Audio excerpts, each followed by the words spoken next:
उम्र भर संग जनी करते रहे अहले वतन, ये अलग बात के दफनाएंगे एजाज के साथ। बिस्मिल्लाहिर्रहमानिर्रहीम। अस्सलाम वालेकुम नाज़रीन कराम, मैं हूं मखदूम शहाबुद्दीन और आप देख रहे हैं मेरा फेसबुक और यूट्यूब चैनल। उम्मीद करता हूं आप सब लोग बखैर आफियत होंगे और जहां भी होंगे अपने अहले खाना समेत खुश भी होंगे और महफूज भी। नाज़रीन कराम, इन्ना लिल्लाहि व इन्ना इलैहि राजिऊन। पाकिस्तान के मोहसिन, पाकिस्तान के सबसे बड़े हीरो और पाकिस्तानी कौम पर अब तक का सबसे बड़ा एहसान करने वाला फर्द अपने खालिक़े हकीकी से जा मिला है। मौत बरहक है नाज़रीन कराम, लेकिन एक जिंदगी जो गुजारी जाती है उस जिंदगी को आने वाली सदियां नहीं बल्कि आने वाली तारीख और ता क़यामत यादगार बनाना जो है वो बड़े बड़ों का काम होता है और उसे आम लोग जो हैं वो उस बारे में सोच भी नहीं सकते। पाकिस्तान के मौसिम डॉक्टर अब्दुल कदीर खान, पाकिस्तान के एटमी प्रोग्राम के खालिक और पाकिस्तान के लिए सऊबतें बर्दाश्त करने वाले और एक ऐसा शख्स जिसने एहसान भी किया और फिर एहसान करने जिन पर एहसान किया है उनके शर का भी निशाना बने और जिंदगी में सऊबतें भी बर्दाश्त की, जिंदगी में सजाएं भी काटी। और सजा किस बात की? कि सजा इस बात की कि आपको हमने नाकाबिले तस्खीर बनाया है। इनके हवाले से कुछ चीजें हैं नाज़रीन किराम जो मैं समझता हूं आज पूरी पाकिस्तानी कौम को पता होनी चाहिए। डॉक्टर कदीर खान जो हैं, इनकी आखिरी वक्त किस तरह से गुजरा, मौत किस तरह से हुई, आखिरी वक्त में ये क्या कहते हुए इस दुनिया से गए हैं, ये डिटेल्स तो मैं आपके सामने रखूंगा। लेकिन अमेरिका, भारत और इसराइल, तीन ममालिक नाज़रीन किराम, इनकी एजेंसियों को किस तरह से एक शख्स ने चकमा दिया था।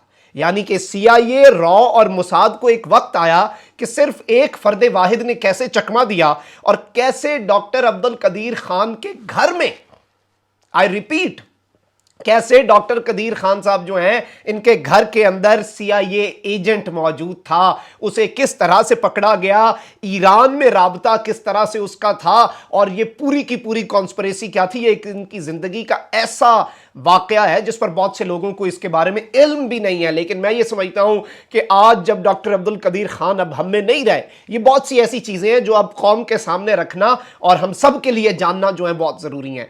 मैं एक जानिब नाज़रीन किराम इनकी मौत पर गमगीन तो हूं, लेकिन दूसरी जानिब मैं समझता हूं हमें इनकी लाइफ को, इनका जो पूरा लाइफ स्पैन है, जो इन्होंने सांसें गुजारी हैं, उन्हें सेलिब्रेट करना चाहिए कि ऐसी जिंदगी भी जी जाती है। ये जिंदगी है, वो मिसाल है। और किस तरह से बाद में अफसोस और खलिश सिर्फ एक रह चुकी है दिल के अंदर कि हमने अपने हीरो की कदर नहीं की, हमने इस कौम के ऊपर एहसान फरामोशी, हमने बिल्कुल पूरी दुनिया को दिखा दिया कि हम तो एहसान फरामोश कौम है और जो इनके साथ जो कुछ भी किया गया। नाज़रीन किराम, डिटेल्स आपके सामने रखता हूं। जिन लोगों ने अभी तक चैनल को सब्सक्राइब नहीं किया वो लाजमी सब्सक्राइब कर लें, बेल आइकन को प्रेस कर दें, कॉमेंट और शेयर जरूर कीजिएगा। कॉमेंट में डॉक्टर कदीर खान साहब के लिए बतौर पाकिस्तानी उनके एहसान को ज़हन में रखते हुए जो आपके दिल में उनके लिए एहसासात हैं वो आपने कमेंट सेक्शन में लिख देने हैं। नाज़रीन किराम, डॉक्टर अब्दुल कदीर खान 85 बरस 85 ईयर्स की उम्र में इंतकाल कर गए हैं। और बेसिकली हुआ यह है कि डॉक्टर अब्दुल कदीर खान जो है इन्हें फेफड़ों में तकलीफ के बाइस अस्पताल मुंतकिल किया गया था, ताहम वो जानबर ना हो सके और अपने खालके हकीकी से जा मिले। जराए का यह भी बताना है कि डॉक्टर अब्दुल कदीर खान को सुबह 6 बजे के करीब RL अस्पताल लाया गया। KRL का जो हॉस्पिटल है उसके अंदर लाया गया था, जहां उनकी तबीयत बहुत ज्यादा खराब हो गई थी। यानी कि जब अस्पताल लाया गया उसके बाद अचानक तबीयत बिगड़ गई। डॉक्टरों ने एटमी साइंसदान को बचाने की पूरी कोशिश की, ताहम सुबह 7:04 पर दुनिया फानी से वो कूच कर गए। यानी तकरीबन 6 बजे के करीब वो अस्पताल आए, उससे पहले तबीयत खराब हुई और अस्पताल में 1 घंटा 4 मिनट जो है उनकी जिंदगी थी। नाज़रीन किराम, जौहरी साइंसदान की नमाज जनाजा फैसल मस्जिद के अंदर अदा करने का फैसला जो हुआ है उसके साथ ही साथ वफाकी वज़रा आला अस्करी क़यादत के अलावा अवाम को भी शिरकत की इजाजत उसमें दी गई है। और इस सब के अंदर शेख रशीद साहब जो है उन्होंने फौरी हंगामी CDA के दफ्तर के अंदर मीटिंग बुलाई और उस मीटिंग के अंदर उन्होंने कहा कि किस तरह से हमने सरकारी एजाज देना है, स्टेट फ्यूनरल देना है और मुकम्मल सरकारी एजाज के साथ सपुर्दे खाक किया जाएगा और तदफीन उनकी वसीयत के मुताबिक H8 कब्रिस्तान के अंदर की जाएगी। याद रहे कि डॉक्टर अब्दुल कदीर खान जो है उन्हें रमा बरस अगस्त में कोरोना के बाइस अस्पताल मुंतकिल किया गया था, ताहम उनकी कोरोना की रिपोर्ट मनफी आने के बाद एटमी साइंसदान को उनके घर वापस मुंतकिल कर दिया गया था। तो इतलात यही है कि जाहिर बात है कोरोना के बाद बहुत से लोग जो है, उम्र का तकाजा भी है, तो बहुत से लोगों को कोरोना अंदर से खा जाता है, उनके फेफड़े जो है वो वो अफेक्ट हो गए थे। अब इस सब के अंदर नाज़रीन इकराम बहुत से लोग जो है उन्होंने बहुत सी इसके ऊपर सब ने डॉक्टर कदीर खान साहब जो है उन्हें खराज अकीदत पेश किया। पाकिस्तान की सिविल मिलिट्री लीडरशिप सब इसके ऊपर गमगीन है, पाकिस्तानी कौम इस वक्त गमगीन है। और मैं आपको ये बताऊं कि डॉक्टर कदीर खान जो है ये बेसिकली 1936 में भारत का शहर है भोपाल उसमें पैदा हुए और तकसीम हिंद के वक्त ये 11 साल के थे जब पाकिस्तान बना। 1947 में अपने अहले खाना के हमरा हिजरत करके पाकिस्तान आए।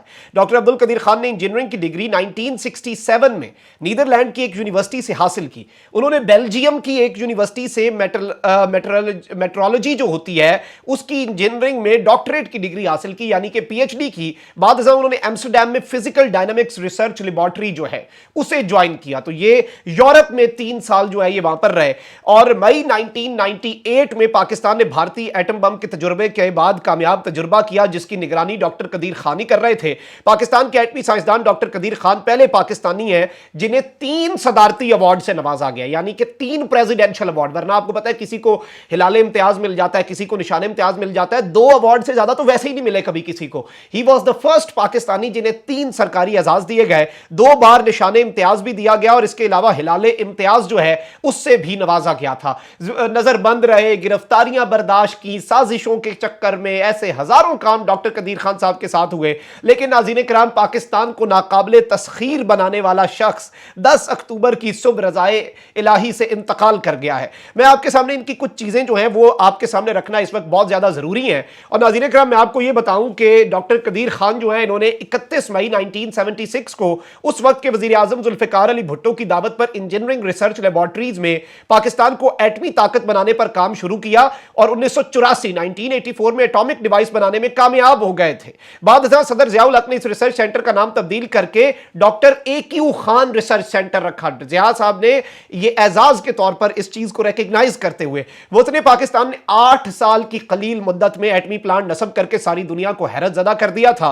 और दुनिया की हैरत में मजीद इजाफा उस वक्त हुआ जब 1998 में चागी में कामयाब तजुर्बा किया गया। और इस सब के अंदर मैं आपको यह बताऊं कि भारत जो है उसने भी सारे की सारी सूरत हाल के अंदर भारत के लिए बड़ा डरावना ख्वाब समझे जाते थे डॉक्टर कदीर खान। और इन्होंने बहुत ज्यादा चीजें इनकी रिफाही डॉक्टर कदीर खान जो इनकी फाउंडेशन है, इस तरह की बहुत सी चीजें, स्कूल्स हैं, पता नहीं इन्होंने इस मुल्क के लिए क्या क्या किया है। नाज़रीन किराम मैं इनके मुताल्लिक कुछ बड़ी दिलचस्प वाकयात जो है वो आपके सामने रखता हूं जिनसे आपको पता चलेगा कि कितने बड़े और कितने पूरी दुनिया को चकमा दिया इन्होंने सिर्फ एक मुल्क की खातिर, और वो मुल्क था पाकिस्तान। सिर्फ एक परचम की खातिर जो था सब्ज हिलाली परचम। और इस हवाले से कुछ डिटेल्स हैं जो आपके सामने मैंने रखनी है।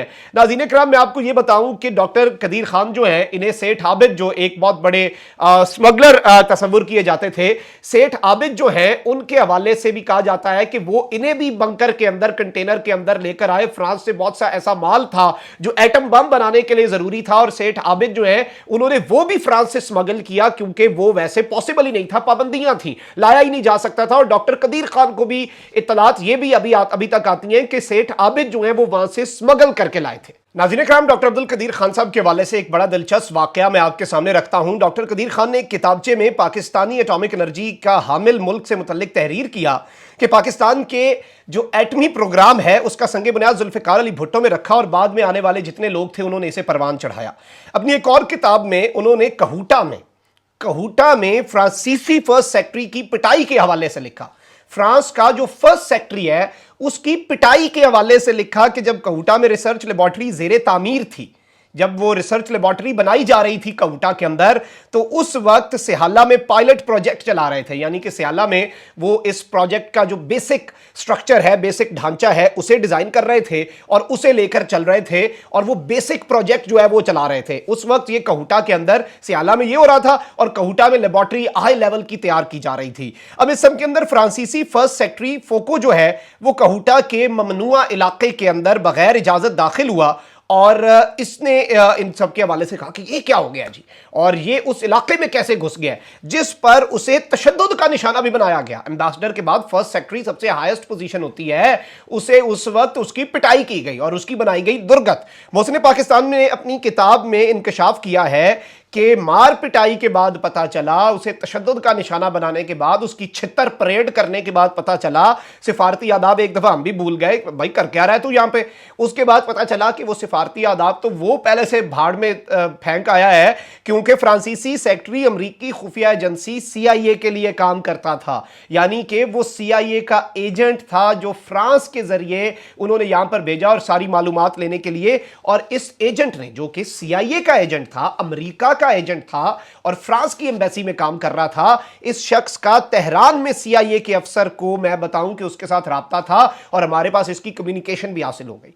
इसके बाद डॉक्टर कदीर ने इससे वो पैगाम भी हासिल कर लिया जो इसने तेहरान में CIA के अफसर को भेजा। ईरान में बैठा CIA का अफसर उसके साथ ये राब्ते में था और इसने लिखा कि कहूटा में कुछ अजीबो गरीब हो रहा है, something strange is happening in Kahuta. तो उसके ऊपर इसने ये बात कही। डॉक्टर कदीर खान जो है, इसमें आपको ये भी बताऊं कि हॉलैंड में जब ये रह रहे थे, जब पढ़ रहे थे, उस वक्त एटमी मालूमात चोरी करने के इल्जामात में मुकदमात का सामना भी करना पड़ा था।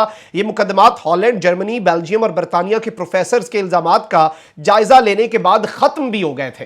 तो टेक्निकली वो इल्जामात सिर्फ और सिर्फ दबाने के लिए, रोकने के लिए, प्रेशराइज करने के लिए कि पाकिस्तान का एटमी प्रोग्राम रुक सके, उसके लिए लगाए गए थे। अलबत्ता बाद में उन्हें इनसे मुबर्रा कर दिया गया था, कोई एकेडमिक डिसऑनेस्टी नहीं की थी। और जाहिर बात है बहुत सी चीजें यूनिवर्सिटीज के अंदर आपको डाटा मिलता है। और मैं इस वक्त यूरोप में मास्टर्स कर रहा हूं, तो मैं आपको बताऊं कि बहुत से ऐसे फिगर्स होते हैं जो रिसर्च के वक्त आपको नजर आते हैं, आपको रिपोर्ट्स तक एक्सेस मिलता है, लेकिन वो एक प्रोफेशनल ऑनेस्टी का तकाजा होता है कि आप कुछ चीजों को पब्लिक नहीं कर सकते। द सेम वे ये मामला है। तो ये नाज़रीन कराम एक बहुत बड़ा इन पर वो भी इल्जाम लगा रहा, लेकिन ये एक वाकया था इनकी जिंदगी का दिलचस्प जो आपके सामने रखना बड़ा जरूरी था। कमेंट सेक्शन में राय का इजहार जरूर कीजिएगा, चैनल को सब्सक्राइब कर लें, वीडियो को शेयर करें, अपना बहुत ज्यादा ख्याल रखें, अपने इर्द गिर्द लोगों का भी, इस मुल्क पाकिस्तान का भी।